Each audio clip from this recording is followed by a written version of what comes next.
Hey guys, it's Psyched Out Slick.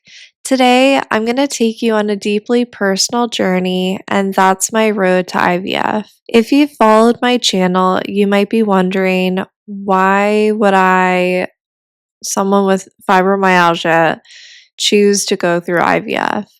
Well, I'm going to take you back a bit. I'm in my 30s. My husband and we've been trying to conceive since 2022, before my chronic illness took over my life. We even had a miscarriage early on, and that was absolutely heartbreaking. And since then, nothing, no positive pregnancy tests, no explanations, just endless waiting and worrying. But here's the positive thing. I do refuse to let fibromyalgia define my life. I want a family, and if IVF is what it takes, I'm all in. Fibromyalgia doesn't kill you, it doesn't take away your life expectancy. I know that I want a family. I know that fibromyalgia is a lifelong chronic illness, something that isn't just going to go away. So I'm learning to live with it. And I know that I want a child. So I'm not going to let this end my life. I'm going to continue to live. And I hope that I can encourage other people out there that might be worried. How can I get by being a new mom with a chronic illness? Maybe following me along might help you feel a little bit more relieved that you're not alone, that you're not crazy for wanting to do that, and that it can be done. So I'm hoping to be maybe someone else's light, just to help them feel encouraged and inspired that, if she can do it, I can do it too. And so that's why we're here. I'm going to show you guys my way, my way through all of this. Now, here's the crazy part. Talk about God's perfect timing. Last year, we put IVF on hold because our insurance didn't cover it. I was going through all my health issues and, a lot of stuff going on there. And paying 20 to 25K out of pocket just wasn't an option for us at the time.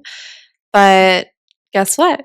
I kept telling myself, I'm like, this year we're going to have a baby. But I found out this year that when we meet our deductible of 5K, that insurance will now cover IVF after that. That was a huge relief for us financially. And honestly, it did feel like a sign that now's the right time to maybe start the process. Of course, I know this isn't going to be easy.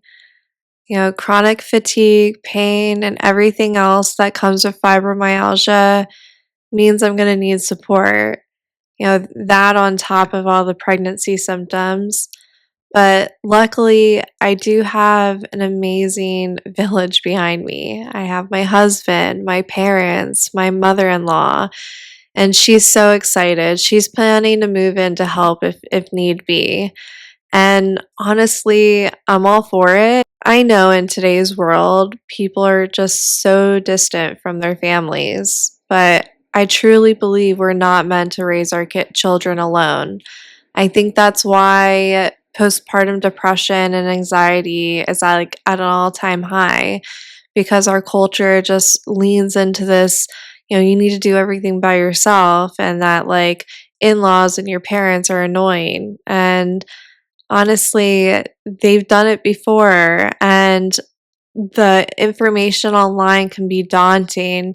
To rely on someone else that you trust that's raised a child, it might not be up to the perfect standards that you might consider today, but I think there's a lot of wisdom that comes from our parents and our grandparents that we need to start passing that down and not just relying on online resources. So, if you're a mom to be, don't be afraid to lean on your loved ones. You don't have to do it all by yourself. All right, now back to our road to IVF.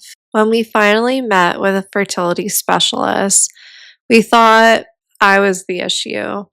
But after testing, to both of our surprise, my results actually came back normal, and instead, my husband's sperm count and morphology were low, which meant male infertility was our biggest hurdle.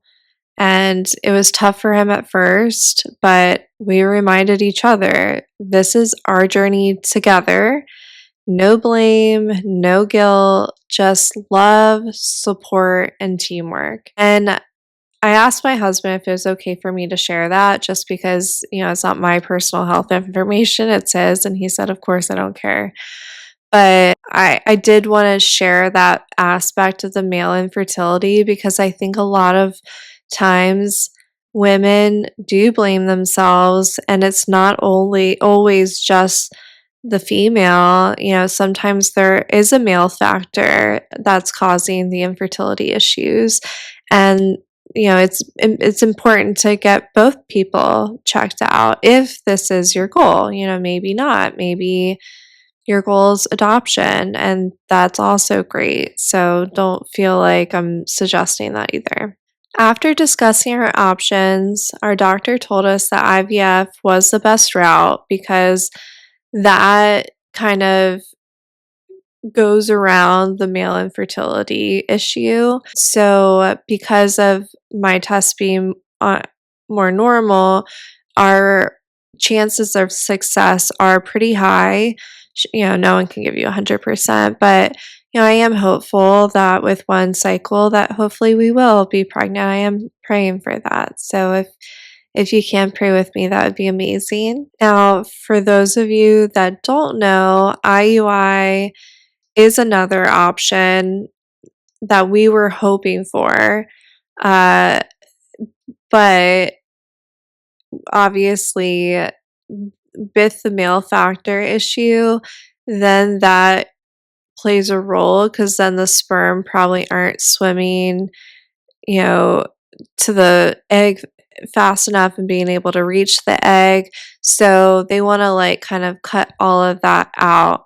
With IUI, they basically just track your cycle. They may give you some prescriptions to help with, your ovulation, but then, you take a trigger shot to time the ovulation, and then they then inseminate you with all the sperm, and then they allow the sperm to reach the egg on its own naturally, whichever one does that. And that is less invasive, less medication, and it's about $2,000, which insurance does usually cover.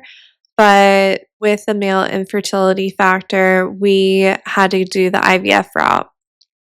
And IVF can be way more intense and expensive. It can be up to $25,000 per cycle if insurance doesn't cover it, just because of the medications and all the procedures.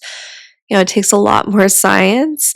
But now that we know our insurance will cover most of it, the whole process feels a little less stressful.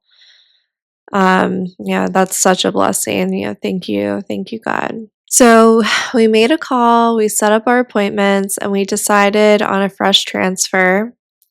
That means they'll fertilize the eggs and transfer one right away and freeze the rest for later. Since we want 2 to 3 kids, this helped our doctor figure out how aggressive to be with my treatment. So I do recommend talking to your doctor about your final goal, and not just focusing on this one child, but maybe other children. So, if you want to do it that route. So here we are now, just weeks away from starting.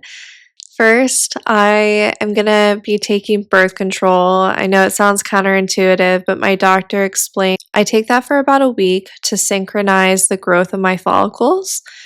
Then comes the hard part, and that is 2 weeks of hormone shots to grow my follicles, and then a trigger shot to stimulate ovulation, egg retrieval, fertilization, embryo transfer, and then probably the longest wait of my life, about 2 weeks, and that's just to see if it worked. So, you know, guys, this is my moment. I won't lie, I am nervous, but I know that God's with me and that He has a plan for me. And if you're on this journey too, know that you're not alone. I'm sending you prayers and love your way. If you've made it this far, drop a yellow heart or a rainbow in the comments. It will help show your support for me or any other woman going through something similar. And don't forget to like, subscribe, and hit that notification bell to follow my IVF journey. And until next time, stay psyched out. Bye.